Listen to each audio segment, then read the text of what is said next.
What transpired when a creature with an enigmatic appearance was found in Russia? The strange-looking creature was discovered in the town of Sosnovybar in the Leningrad area. The settlement was constructed in the 1950s to supply the nuclear power plant in Leningrad. It was discovered by a woman named Tamara, who claimed to have detected it while wading in shallow waters near the nuclear power plant. As she picked up the creature, she couldn't identify what it was, and so showed her friend, who said it looked like an undeveloped animal, suggesting that it may have been something like a mutant chicken embryo. Biologist Ugur Zajarev at the Institute of Biophysics was puzzled, saying the following: "It seems that this body is either fish or fowl. This creature has a mysterious skull. No neck and no wings. Extensive studies are needed to determine what kind of creature or organism this is." End quote. The creature soon started to get the attention of scientists and researchers, and it was then sent to Moscow for further studies. The chicken embryo theory is the one that's used by most people to explain what this creature is. But as pointed out by locals, the Leningrad nuclear plant has a history of covering things up, and it's even led some to suggest that the area around the plant is dangerous for wildlife, leading to these abnormalities that officials would want to keep under rounds. According to a former Russian federal investigator for nuclear radiation safety, Vladimir Konstov, said the area has a dark history and one that officials don't want the public knowing about. 3 people had lost their lives when a cooling unit ruptured. On top of this, there's been various fires and even radiation spills that were detected over 4 miles away from the plant. Researchers have said these spills could deform some of the local wildlife. Others said that perhaps animal testing was going on in the area, and one of these creatures managed to escape, eventually being found by the woman in the nearby river. As of right now, there's not much information that can be found on this mysterious creature, with amateur researchers saying that it looks like officials may have found something out about this creature that they don't want the public to know about. One person said the following: "It's strange how this creature was having tests done on it, and being sent to labs, but now we have no answer for what they found. I've never seen a creature that looks like this." End quote. As of right now, it's anyone's guess as to what this odd-looking creature is and whether it's the result of a chemical spill, an undeveloped embryo, or perhaps extraterrestrial nature.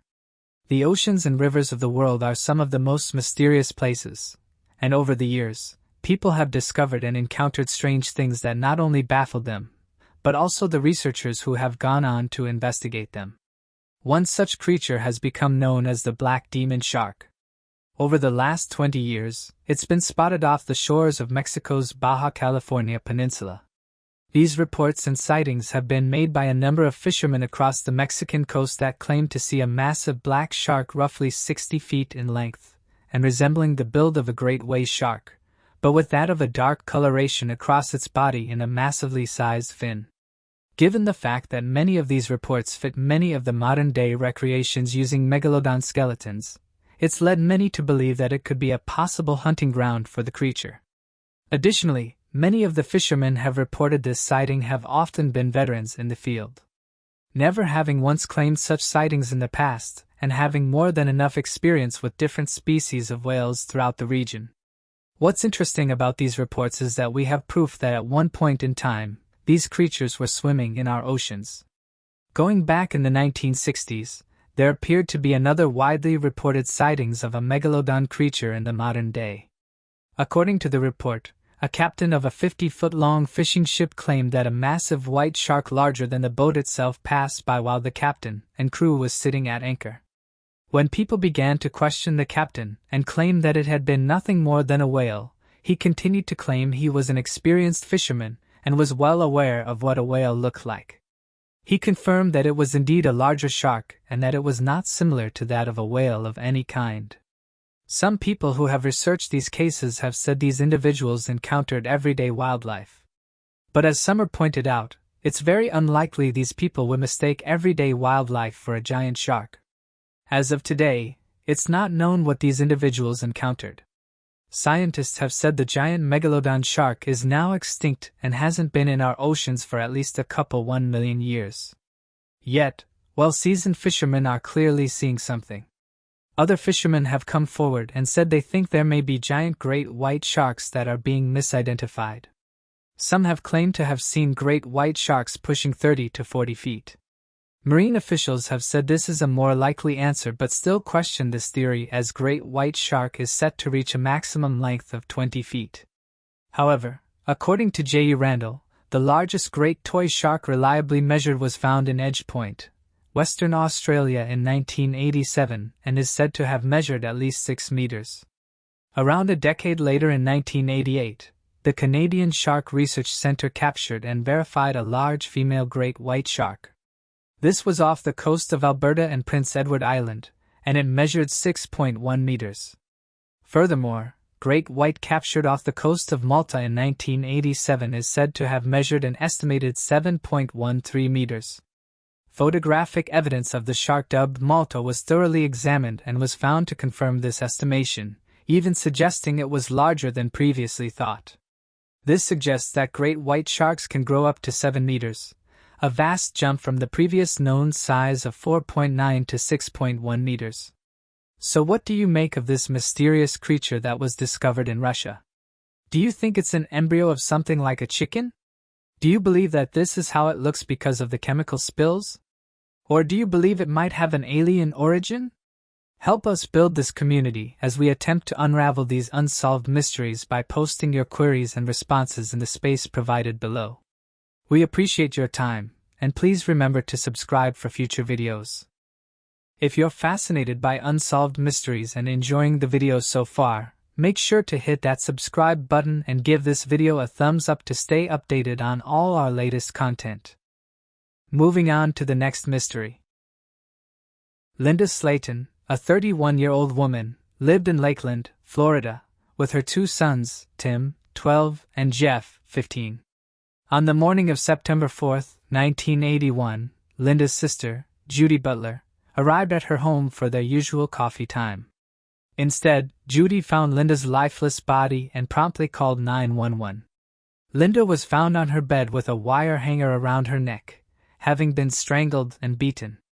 Her 2 sons learned the tragic news from investigators when they arrived at the scene. Jeff, who had been sleeping in the living room, was instructed to get dressed and step outside. Once outside, he saw television crews, what seemed like every police officer in Florida, and his Aunt Judy, who was in tears. Judy then informed him of Linda's situation. An officer woke up Tim, Linda's other son, in the second bedroom. Tim walked by his mother's closed bedroom door, still in his pajamas. Then a cop emerged from the room, and the door sprang open, and he observed the entire scene of the crime. Investigators surmised that the culprit had broken through the screen and entered Linda's bedroom window. Investigators also found a palm print on the windowsill and collected DNA from Linda's body, which belonged to an unidentified man. They then worked to learn more about Linda's life to determine if someone she knew could be responsible. As part of the investigation, her ex-husband, Frank Slayton, was questioned. When she was 24 years old, in 1974, she filed for divorce. Being a violent drunk, he would become aggressive and strike Linda. He was an asshole, but investigators were unable to connect him to the crime. Jeff Slayton was another person that investigators examined. They conducted several interviews with him but were unable to establish his guilt either. Investigators also looked into Joe Mills, a 20-year-old who was Tim's high school football coach. After her divorce, Linda struggled financially, sewing her own clothes to save money and unable to afford a car. As a result, Mills drove Tim to and from practice every day. However, investigators found no connection between Mills and the crime scene. As a fingerprint expert, Sergeant Edgar Pickett was employed by the Lakeland Police Department. It was he who searched the whole crime scene and discovered the palm print on the windowsill. The DNA and palm print extracted from Linda's body were preserved for potential use in the future. Tim and Jeff moved in with Clarence and Margaret Harris, their grandparents. They hardly ever left the house because they were so afraid. Everyone, except Grandpa Harris, slept in the same room. He stayed awake all night, keeping watch with a rifle. The grandparents hoped their grieving grandsons would recover soon and return to their normal routines. A few weeks after their mother's funeral, the boys went back to school. They chose to concentrate on football. A month after Linda was killed, this picture of Tim's football squad was taken. The picture was hung in Tim's bedroom. He claimed it brought to mind what his mother had taught him, to never give up and to keep going forward. Jeff and Tim have revealed in the past few years that they are still grieving and feeling guilty for not hearing anything that night and for not saving their mother. In March 1999, investigators developed a complete DNA profile of Linda's killer. All they needed was a match. In 2001, Detective Brad Grice took over the case. He collected numerous DNA samples from previously identified persons of interest and sent them to the Florida Department of Law Enforcement for comparison. Detective Grice also met with Tim and Jeff during the investigation. To clear the brothers once more, he obtained DNA samples from them. In addition, he assured them he wouldn't leave his position until their mother's case was resolved. Another volunteer was Frank Slayton, who had given up alcohol, but none of the samples matched. Then, in September 2001, a tip came into investigator Grice. A 24-year-old guy called Jimmy Ulmer almost killed a 10-year-old girl by pulling her through her bedroom window about a year after Linda was taken. Jimmy Ulmer was convicted of a similar brutal attack and sentenced to 80 years in prison. The crime bore striking similarities to what Linda had endured. Detective Grice discovered that Ulmer had been visiting a friend who lived in Linda's apartment building at the time of her death. Both Grice and Linda's sons, Jeff and Tim, were convinced they had found the culprit. Although Ulmer died in prison in 1996, his mother provided Grice with a sample of his DNA. It was a huge letdown when his DNA did not match the DNA from the crime scene. They seemed to be going back to the beginning. When investigator Grice took over a new cold case team in 2005, he persuaded the FBI to constantly scan the DNA profile through all federal data repositories. However, the years went by without a match. Detective Grice was unable to fulfill his commitment because he had to retire in 2015 due to health issues. Hope was reignited in 2018 when groundbreaking DNA technology began to revolutionize police investigations. C.C. Moore, a renowned genetic genealogist, decided to take on Linda's case. Moore is a leading expert in investigative genetic genealogy and has played a key role in solving numerous cold cases, many of which have been featured on this channel. She uploaded the DNA profile to the public genealogical database GEDmatch. Then she painstakingly built the culprit's family tree, branch by branch. She filled in the names on the family tree by poring over marriage licenses, birth certificates, obituaries, and social media posts. According to Moore, her investigation revealed 3 strands of the offender's family tree, which finally led her to the one individual who was probably in charge. According to her, the 3 genetic networks combined to form a single family tree that pointed to a single direct family. Since he was the only son in the family, the dad had to have contributed DNA. In just one weekend, C.C. Moore was able to identify the suspect after sifting through hundreds of leads, dead ends, and clearing several potential suspects. The man turned out to be Joseph Clinton Mills, also known as Coach Joe, Tim's practice driver. Before informing the brothers, authorities wanted to confirm their findings. According to Moore's final report in 2019, Joseph Mills, then 58 years old, was living in Kathleen, Florida, about 30 minutes from the crime scene. Linda's case was being handled by 2 next-generation Lakeland detectives, Tammy Hathcock and Russell Hurley. After looking over the initial case files, the police discovered that Mills had been interrogated at first, although for a short time. Mills informed them that he had dropped him off at his house and was unaware of Linda's whereabouts. Mills was found guilty in 1984 of grand theft for faking a will, according to detectives. Although he was never arrested, he was fingerprinted and had his palm print taken. Investigators compared those prints, taken in August 2019, to the palm prints Sergeant Pickett had removed from Linda's windowsill almost 38 years earlier. A match was made confirming that Mills was the prime suspect through advanced genetic genealogy, with his identity further supported by a traditional palm print. However, detectives Hurley and Hathcock still needed to match Mills' recent DNA sample with the decades-old DNA found at the crime scene. They secretly returned Mills to the police department and discovered a piece of old medical adhesive tape. This was sent to the Florida Department of Law Enforcement's crime lab for testing. When the test results were received 11 days later, it was determined that Joseph Mills was the one who killed Linda Slayton. It was only then that she could tell her sons Jeff and Tim that the monster had, at last, been captured. Tim expressed his admiration for Coach Joe and expressed his dismay at having this old picture of him.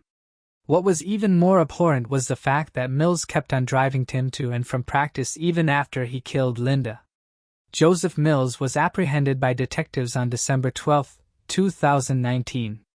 Detective Tammy Hathcock is shown reading Mills's rights in this photo. He seemed almost resigned, displaying no emotion and asking no questions, as if he already knew the reason for his arrest. Afterward, Tim and Jeff personally thanked Sergeant Edgar Pickett, now 94 years old, for collecting the palm print all those years ago. In 2022, Mills pleaded guilty to all charges. Linda's family sought to understand the reasoning behind his sentence. "Why?" Jeff shouted at him in court. "Joe, I simply want to know why. How come you stole my mother from me? I cherish my mother." We were content. All were enraged at Mills's reaction. "I'm a decent person. I'm not the person they have me portraying myself as." Ultimately, Mills received a life sentence without the chance of release in February 2022. "We owe a great debt of gratitude to those early crime scene investigators," said Cece Moore. "At the time of the crime, they had no idea DNA would play such a crucial role in criminal investigations, so it's vital that they collected it and that the department kept it safe and preserved for all these years. Without that, we wouldn't have been able to complete our work." According to Jeff and Tim, they are committed to living fulfilling lives in honor of their mother and their families. The brothers also acknowledge that they couldn't have survived their tragedy without each other. Living just a few miles apart, they remain incredibly close and share a passion for restoring cars. Jeff and Tim light a candle next to a picture of their mother on her birthdays and frequently go to her grave together. Moving on to the next mystery. Just now, NASA's biggest and most sophisticated rover landed on Mars. This came after a voyage of 203 days. NASA reported that the rover reached the planet on Thursday after traveling 293 million miles, 472 million kilometers. The purpose of the Perseverance rover was to gather samples from Mars and bring them back to Earth. NASA posted the following information on their website.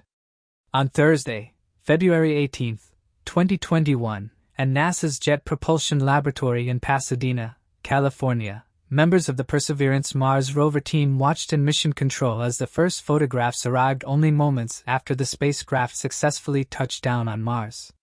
A key objective for Perseverance mission on Mars is astrobiology, including the search for signs of ancient microbial life. The rover will characterize the planet's geology and past climates, pave the way for human exploration on the Red Planet, and be the first mission to collect Martian rocks. End quote. Administrator Steve Yurchik said the following: "This landing is one of those pivotal moments for NASA, the United States, and space exploration globally when we know we're on the cusp of discovery and sharpening our pencils, so to speak, to rewrite the textbooks. The Mars 2020 Perseverance mission embodies our nation's spirit of persevering even in the most challenging of situations, inspiring and advancing science and exploration. The mission itself personifies the human idea of persevering towards the future and will help us to prepare for human exploration on the Red Planet." End quote. NASA continued with the following: "About the size of her car, the 2-pound, 263 or 1026-kilometer robotic geologist and astrobiologist will undergo several weeks of testing before it begins its 2-year science investigation of Mars' Gazaro crater.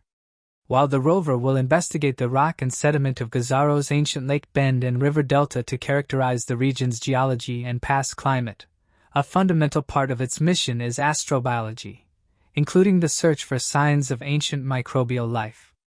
To that end, the Mars sample return campaign being planned by NASA and the European Space Agency will allow scientists on Earth to study samples collected by Perseverance to search for definitive signs of past life using instruments too large and complex to send to the Red Planet."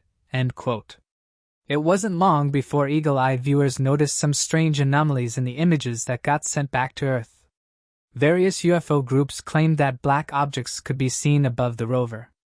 Although some suggested that the objects seen could be debris, others went down the route of suggesting that it's actually an unidentified flying object and said that the rovers on Mars have a history of capturing these objects. One person said the following: "You can see black orbs hovering above the Mars rover." Although it's not common to see objects above the rovers, UFO researchers have managed to find some interesting examples of what look like unidentified flying objects above Mars. End quote. As of right now, these types of discoveries divide people. It's those that think these are just pieces of debris, while others stand by the fact that these are actually crafts, saying that amateur researchers have managed to find mysterious objects in old Mars photographs. As mentioned, this isn't the first time that one of these rovers have sent back interesting images. One of the most recent ones is this one that can be seen close to the rover, and those who noticed the object said it looked like a UFO. Now, before we carry on, NASA and other officials have said the UFOs aren't real and that they can be explained using everyday things like smudges on camera, space debris, and pareidolia. But that hasn't stopped amateur researchers from looking through old images in the hopes of finding something strange. Those who've seen this object have said it resembles a disk, one of the most commonly reported UFOs. Others said it looks like this slender-shaped UFO that's been witnessed by people for decades. The strange object can be seen off into the distance hovering above a nearby mound, and some UFO researchers who saw this image said it's actually a pretty clear photograph. Most of the UFOs that are seen above Mars either off into the distance or hard to make out, but this one can easily be seen. Mars has been the subject of much discussion over the years. For a long time, researchers have said that water isn't present on the red planet. The more we've studied Mars, the more we've learned about its various changes over the years. For example, many eons ago scientists said that Mars would have been uninhabitable, but research has shown us that one point in time Mars would have had conditions suitable for life. This is evident in water flow that can be seen on the surface of the red planet. One of the more interesting reports to come from this planet, though, is that of living entities. There are people out there that believe there's living creatures and bizarre objects on Mars' surface, with amateur researchers saying that what people are seeing isn't pareidolia, but rather actual animals. NASA has said these claims are completely false and that they've never found life on Mars, going on to say that people who think they found evidence of life are just misidentifying rocks. Perhaps one of the most well-known photographs allegedly showing a live animal is that of the Mars rat. The photograph depicting an alleged rodent was named the Mars rat, and the internet went wild with theories as to why the creature was there in the first place. When UFO researchers first noticed it a few years ago, they proposed that the animal was put on the Martian surface to see how the planet would affect a live animal. But at the time, Joy Crisp, the deputy project scientist for the Curiosity at NASA's Jet Propulsion Laboratory, stated the following: "These strange embarrassments are obviously the product of numerous factors, including wind erosion, mechanical abrasion, and chemical weathering of the rocks." Moving on to the next mystery. Deep within the Amazon rainforest, a network of ancient communities has been discovered by means of sophisticated remote laser scanners. Before this recent study, archaeologists were aware that the Amazon was home to a number of villages. However, the development of geodetic technology has enabled us to expand our understanding, uncovering some new details about the locations and configurations of different communities as well as their organizational structure. LiDAR scanning technology has been instrumental in these new discoveries. This tech has a broad range of uses. You'll find it within your iPhone, but it also has played a key role in archaeological discoveries such as this one. One researcher on this project, Jose Irate, explained that even though equipment such as satellites were in place over the area, these roads and villages went undetected by them. This shift away from the classic archaeological techniques, namely excavation, has been a time saver, saving the need to physically dig and clear out these sites. The LiDAR sensors had been mounted on helicopters which scoured the sky covering the area containing these villages, roads, and settlements. These connections save money, time, and labor of an excavation, despite this being the sturdy go-to archaeological method. This new equipment provides excellent opportunities for areas that may not be particularly accessible on foot. The new groundbreaking research that has followed since the employment of the latest technology is the dating of these villages.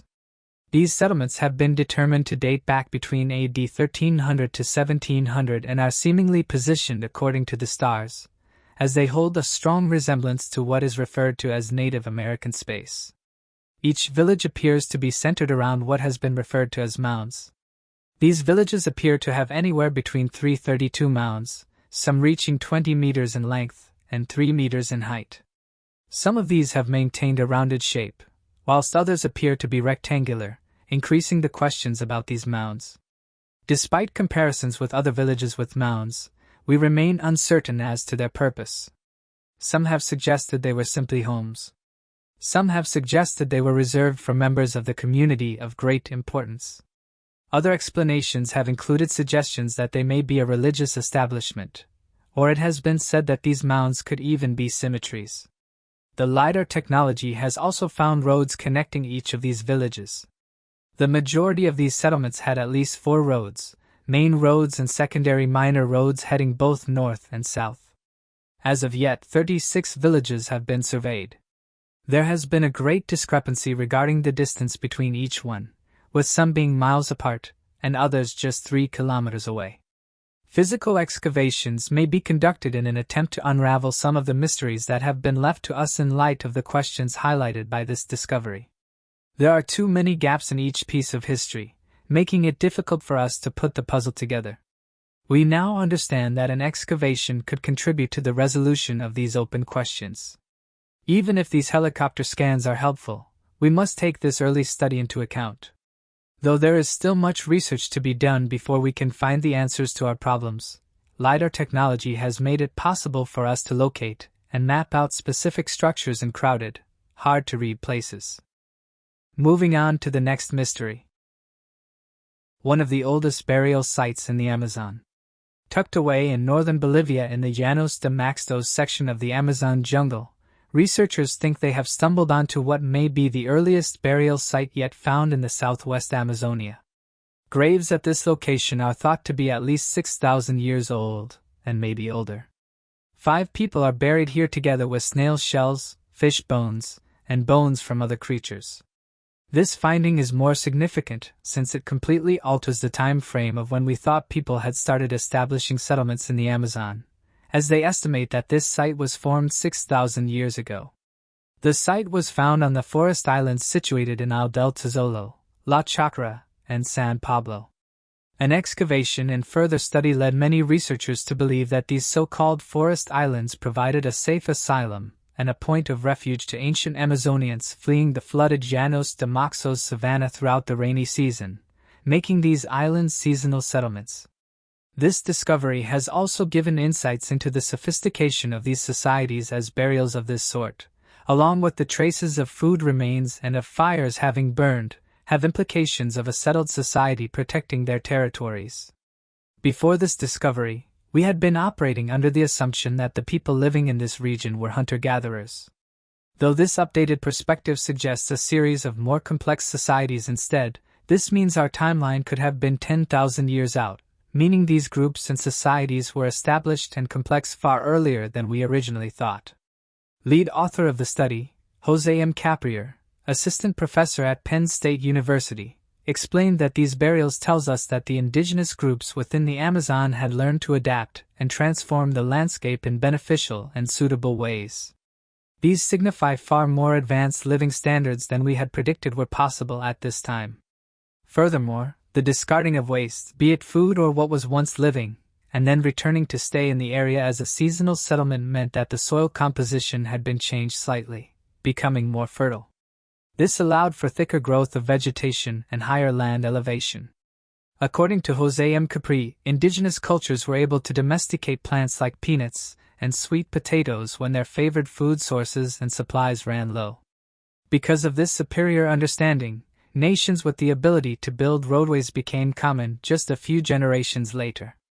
Caprier wraps up his research by stating that studying these landscapes allows us to understand how humans interact with different biomes and provides us with a better understanding of the biological and cultural diversity that exists there. Moving on to the next mystery. The man who lived to 137 was Chief John Smith. One aspect of human life that has evolved significantly over time is lifespan. The average life expectancy in the UK is currently 83 years old. In 1900, it was only 46. It goes without saying that improvements in human health and medical knowledge have greatly increased people's lifespans. Currently, the oldest confirmed person to have ever lived is First John Comet, who lived to be 122 years and 164 days old, passing away in 1997. Whilst 122 is incredibly impressive, today we are going to look at the man who claimed to live to 137. Chief John Smith was an Ojibwe man who lived in Minnesota before he eventually passed in 1922 of pneumonia. Before he lost his life, Chief John Smith earned quite a title for himself.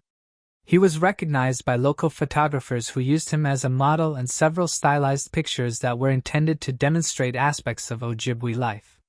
These images were often then sold as cabinet cards and postcards.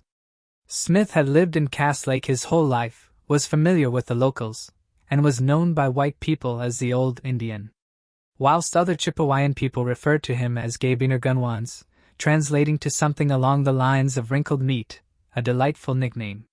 His family consisted of his 8 wives and an adopted son by the name of Tom Smith. While John Smith's distinct aged appearance made him very well known during his lifetime, that doesn't mean that everyone took his alleged age at face value. There is a good deal of controversy surrounding the age at which John Smith lost his life. He claimed he was 137, as did other Chippewa people, and supposed witness accounts, though records seem to suggest that he was just 88 at the time of his passing.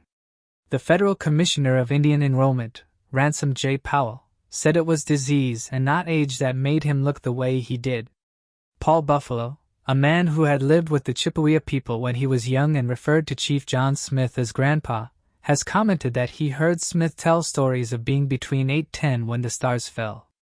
This is generally understood to refer to the Leonid meteor shower, which took place in 18/83, making Smith's birth year between 18/23/18/25, not the 17/84, he claimed. The newspaper Star Tribune reported his passing. And here, they highlighted Smith remembering Chippewa battles that took place before 19th century that he proudly recounted tales of fighting in the conflict of 1812. And his gravestone reads, born in 1780 THS. We don't exactly know much about the life of the 137-year-old man. And finding his true age still sparks controversy 100 years later. Moving on to the next mystery. One of the most famous and contentious pieces of purported Bigfoot evidence ever documented is the Patterson-Gimlin film, which was taken in Northern California in 1967 by Roger Patterson and Bob Gimlin. In the footage, a big bipedal, ape-like monster can be seen traversing the woods close to Bluff Creek. Both skeptics and believers have examined, praised, and refuted this footage for decades.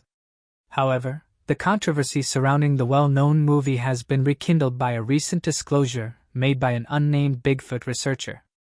The researcher claims that when closely examining one of the pictures, another Bigfoot monster can be seen in the background, which may indicate that the creature known as Patty wasn't by herself that day.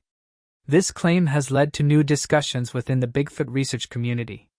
While Patterson and Gimlin have always maintained that they only encountered it, this new analysis has led some to question whether the iconic footage could hold more secrets than initially thought. Could there have been multiple creatures in the area that day? And might this discovery change the way we interpret the most famous Bigfoot sighting in history? The creature, later named Patty by researchers, was estimated to stand between 6.5 to 8 feet tall with long arms, a conical head, and a heavily muscular build. The footage has been hailed as the best visual evidence of Bigfoot to date. Despite decades of analysis and debate, the authenticity of the Patterson-Gimlin film remains unresolved. However, this recent claim that another creature can be seen in the background adds a new layer of mystery to the footage. The anonymous researcher who brought forward the new claim has spent years studying the Patterson-Gimlin film frame by frame using modern techniques to enhance and analyze the footage in greater detail. According to this researcher, a previously overlooked frame in the film shows what could be the outline of another Bigfoot creature standing in the background, partially obscured by trees and foliage. The researcher points to a specific area of the frame where a large dark shape can be seen in the background. This shape, they argue, bears a resemblance to the well-known Bigfoot figure in the foreground with broad shoulders and a conical head visible through the trees. The alleged second figure appears to be standing still, watching Patty as she walks across the frame. Some claim the film is an elaborate hoax involving a man in a costume, while others argue that the creature's natural movements and anatomical features are too complex for a human to replicate in a suit, particularly given the filmmaking technology of the 1960s. This revelation has led to new questions. Could Patterson and Gimlin have encountered more than one Bigfoot that day without realizing it? Was the second creature keeping its distance, possibly as a member of the same family or group? If true, this would significantly change our understanding of the footage, as it would suggest that Bigfoot may not be a solitary creature but part of a social group similar to other primates. Patterson and Gimlin always maintained that they only saw and filmed one creature on that fateful day in 1967. Both men have been consistent in their accounts over the years, describing the moment they saw Patty walking along the creek bed and emphasizing that no other creatures were visible. They described the event as startling and brief, lasting only a few moments before the creature disappeared into the dense forest.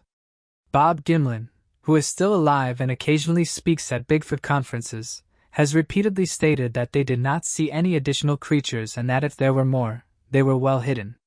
He also maintains that he and Patterson were only focused on the one figure they encountered, and given the adrenaline of the moment, they may have overlooked something in the background. While Gimlin's account has not wavered, the possibility that the second figure was unnoticed at the time is not entirely implausible. The dense forest around Bluff Creek would have provided ample cover for a second creature to remain hidden. Furthermore, the men were likely focused entirely on the large, obvious creature in front of them, leaving little time or attention for scanning the area for additional movement. If the researchers' claim of a second creature in the Patterson-Gimlin film is accurate, it could provide new insights into the behavior and social structure of Bigfoot. One of the long-standing debates within the Bigfoot research community is whether the creature is solitary or part of a larger group. Most sightings of Bigfoot involve a single individual, leading some to believe that the creature is typically solitary. However, there have been reports of multiple creatures seen together, suggesting the possibility of family groups or social interactions. If the Patterson-Gimlin footage does indeed show two Bigfoot creatures, it would lend credence to the idea that these beings live in small, tight-knit groups, possibly consisting of family members. This is consistent with the behavior of great apes such as gorillas and chimpanzees, which live in social units led by a dominant male.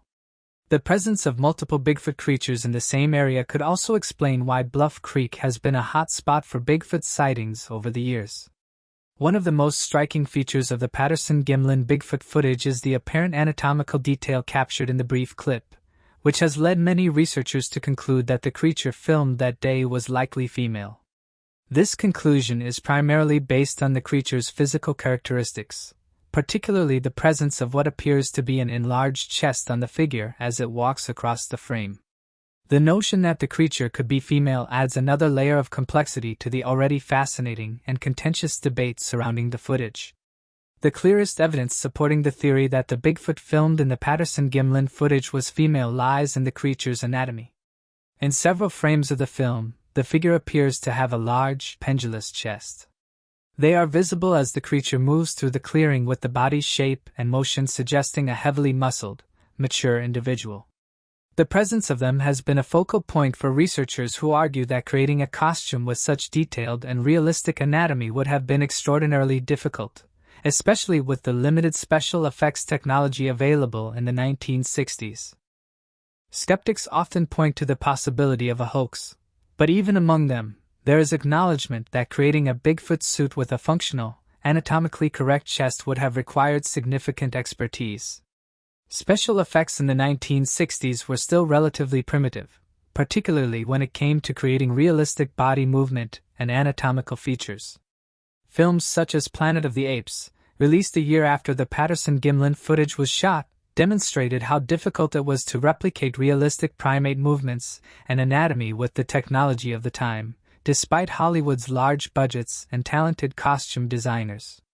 The realism in the movement and musculature of the figure in the Patterson-Gimlin footage far surpasses what was available in mainstream cinema at that time.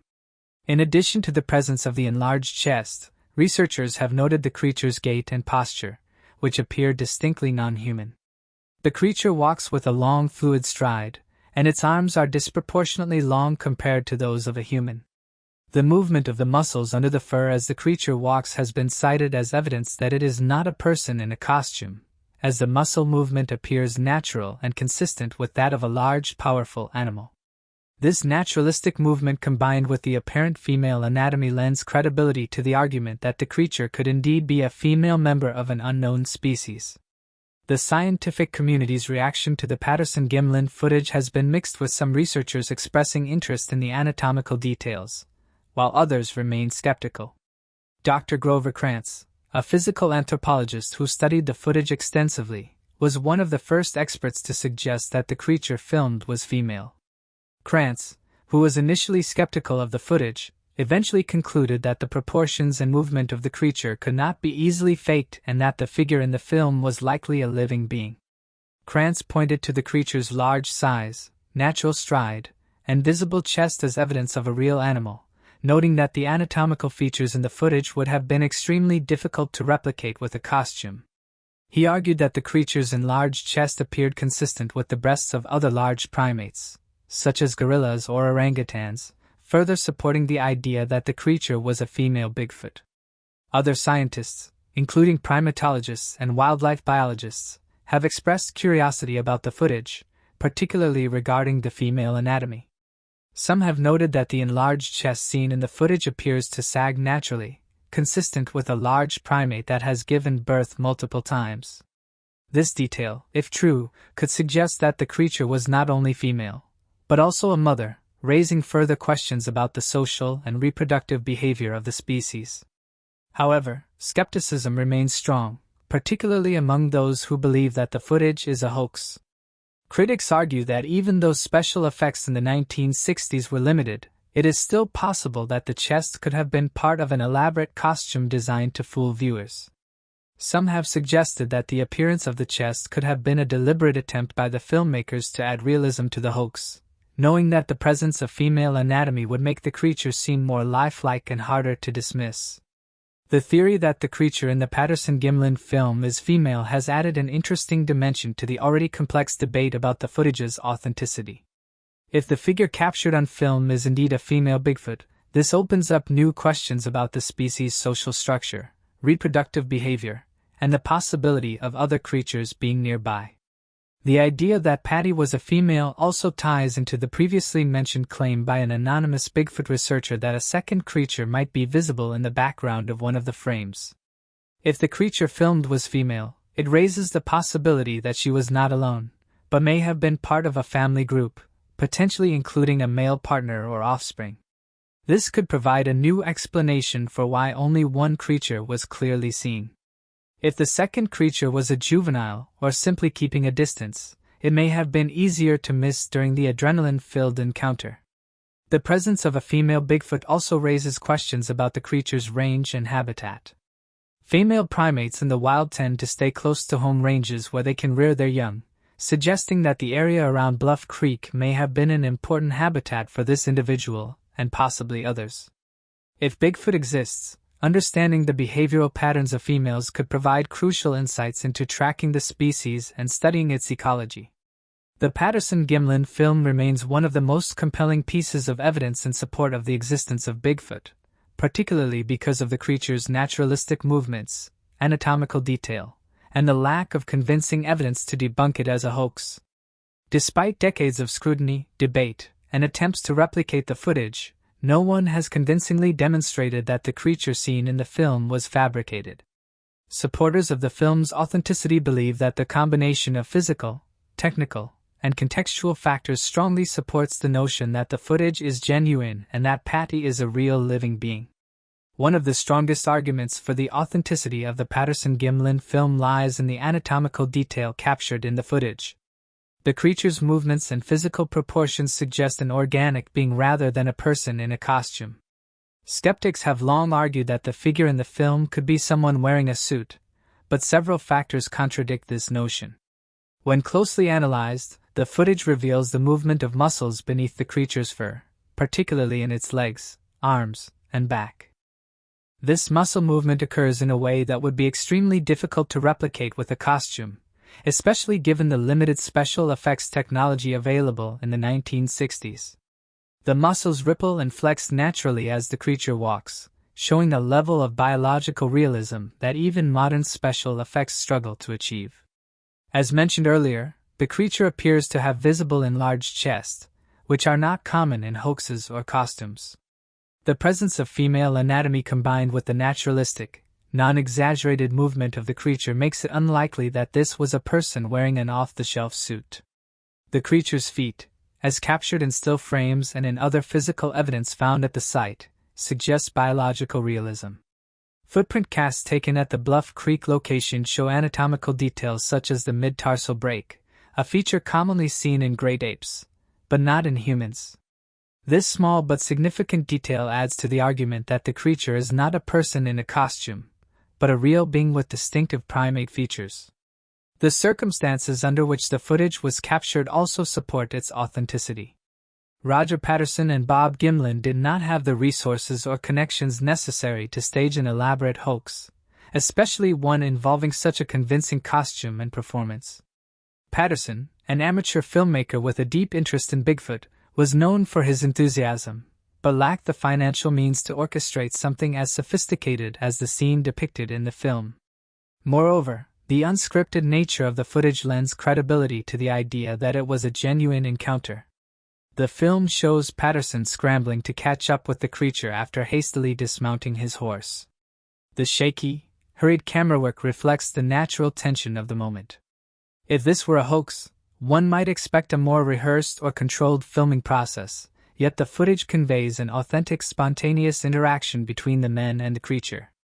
One of the strongest arguments against the idea that the Patterson-Gimlin footage was faked is the limited technology available in 1967. Compared to the state of special effects now, the late 1960s saw the development of special effects.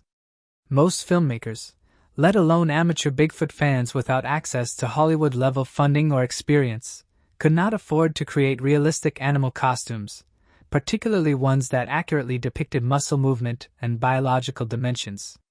Consider the 1968 movie Planet of the Apes, which received praise for its sophisticated prosthetics and makeup to get an idea of the status of special effects at the time. The movie's ape costumes lacked the lifelike body proportions and fluent, realistic muscular movement observed in the Patterson-Gimlin footage, despite having a large budget and a skilled crew. It seems improbable that Patterson and Gimlin, working alone and with little money, could have produced something more lifelike if a big motion picture company could barely produce believable primate effects with all of its resources. Moving on to the next mystery. Since it disappeared a century ago while sailing from the Caribbean to Baltimore, the USS Cyclops continues to be a mystery to the nautical community. One of the most intriguing mysteries in the Naval Service's history is this puzzling disappearance. An enormous search was conducted in March 1918 in a last-ditch effort to find a magnificent coal hauler ship that was 540 feet long. Unfortunately, in spite of concerted attempts, this powerful vessel, known as a collier, and its distinguished crew of 309 people vanished into thin air in the ocean. The incident would eventually be remembered as the most devastating non-combat tragedy in the history of the Navy, marking a significant loss of life. The Cyclops, an enormous steel-hulled vessel, was constructed in Philadelphia and served as the Navy's largest and swiftest fuel ship. Boasting impressive dimensions of approximately 540 feet in length and 65 feet in width, this maritime behemoth had the capacity to transport a staggering 12,500 tons of coal while propelling through the water at a swift speed of 15 knots. Equipped with robust winches, the Cyclops could effortlessly hoist and transport 800-pound bags of anthracite through a network of sturdy cables. The ship, which set sail in May 1910, was specifically built to provide fuel for the Navy fleet. This task was not only demanding but also carried significant risks. The presence of coal in the cargo hold posed a constant threat of combustion, adding to the already perilous nature of the work.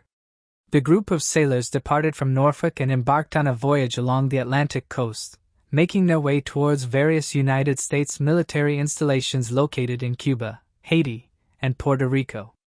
During the outbreak of World War I in April 1917, the Cyclops, a naval vessel equipped with powerful .50 caliber guns, played a crucial role in transporting doctors and essential medical supplies from Johns Hopkins Hospital in the United States to Saint-Nazaire, France.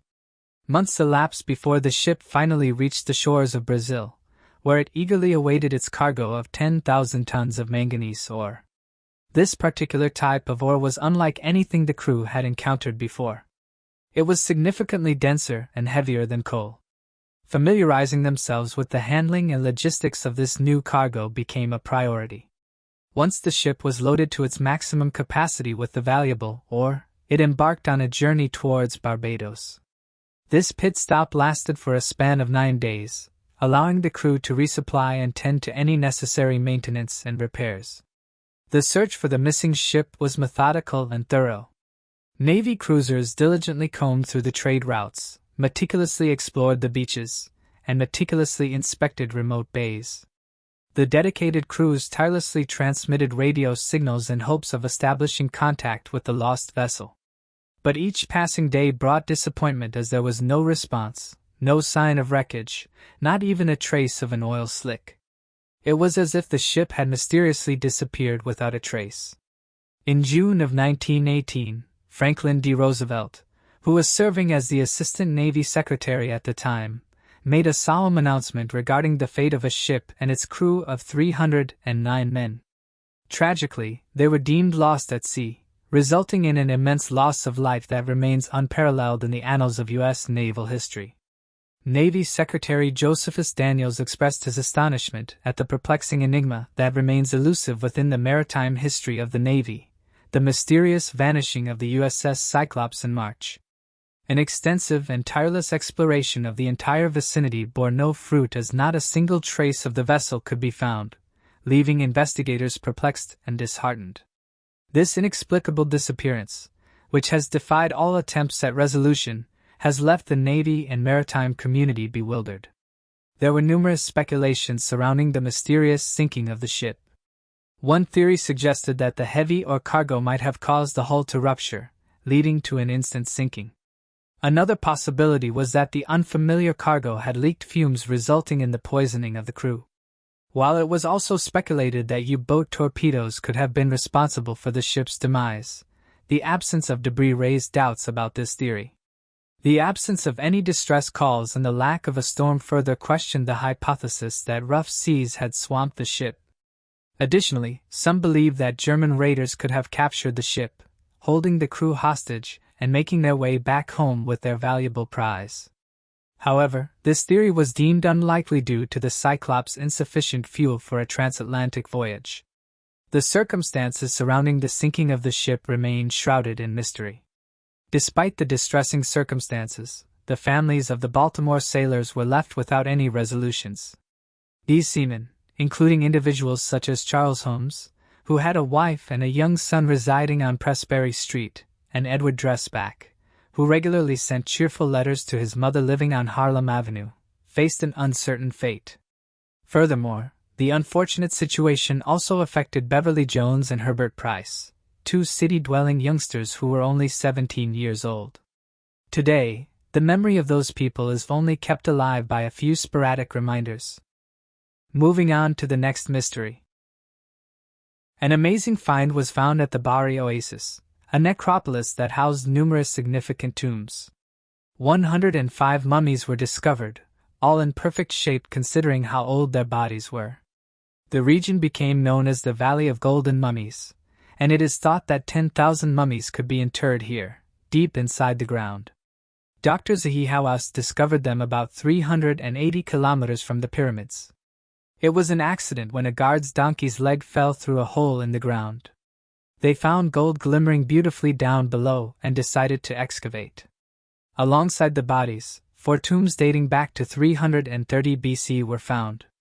Some mummies were gilded and obviously wealthy citizens, merchants, and their loved ones most likely. Some mummies were wrapped in linen, a more economic approach at mummification. It seems that sometimes whole families were laid in the same graves. Archaeologists found one female mummy's head laying on the stomach of a male mummy, assumed to have once been her husband. Further artifacts were found such as gold, jewelry, pottery, coins, bracelets, rings, earrings, and all types of precious metals ranging from silver to bronze to gold, and even ivory. The burial site included little clay statuettes of mourners. The point of these was for them to weep for the deceased for eternity, and let them never be forgotten. Other statuettes were found of mothers who symbolized fertility. Empty vials were found, and the largest speculation is that these held tears for the loss of life. The tombs lacked any inscriptions. What started off as an accidental discovery of gold turned into an excavation of 105 mummies, which since its initial founding has become 200 mummies. This has revealed an incredible amount about Romanized mummification during this period and the culture of the ancient Roman-influenced Egyptians. All this greatness occurred because a donkey took one wrong step, and its leg fell through the sand. The fact that the most grandiose of discoveries are found by complete and utter accident makes one wonder how many more things lay beneath the ground hidden right underneath our very feet. Buried temples, lost tombs, concealed cemeteries, overflown with bodies and skeletal remains from the beginnings of humanity. The potential is endless. We can only hope that we will be able to unearth additional fascinating historical locations that will tell us our forefathers' secrets. What information did they have, which the winds of time have since scattered? Will we ever know? As of right moment, no one knows. Moving on to the next mystery. There are more enigmatic buildings that still survive at Giza. Although this topic has been discussed for years, some people are unaware of the math and errors involved. Whether the 3 to 80-ton blocks were hauled up the pyramids is the first question that has been raised. Why doesn't the structure itself have any markings? Where are the enormous ramps that aided the workers as well? How are these ramps able to take the strain of a 40 to 60-ton stone block? According to modern historians and Egyptologists, they claim that massive amount of people helped construct these giant pyramids. In fact, Greek philosopher and historian Herodotus claimed that 100,000 men built these structures and they did this within 20 years. That would mean that one stone block would have to be precisely placed in the pyramid every 3.5 minutes, 24 hours a day for 20 years straight. The pyramids are claimed to be royal tombs. Yet as of today, not one mummy has ever been discovered inside. One thing that is known about the Egyptians is they carve hieroglyphics into many things. Yet, when inside the pyramids, you will not find any hieroglyphic markings. As mentioned, although various theories have been put forward to try and explain them, as of today, they're just theories. The main questions that remain today is how were they built, why were they built, and who built them. Also, during the 1950s, French Egyptologist R.A. Schaller visited the Great Sphinx and remarked that there was a substantial amount of water erosion across the structure, believing structure had been submerged at one point in time and had not been weathered by the wind as previous theories claimed. Shortly after this claim, Schaller was labeled as a mystic and slandered by countless other archaeologists who believed that Schaller was making up the claims to appeal to a fringe group of theories. Despite these personal attacks, alternative Egyptologist and author John Anthony West sought out the opinion of the Associate Professor of Natural Sciences at the College of General Studies at Boston University, a geologist by the name of Robert Henchmark. This was back in 1989.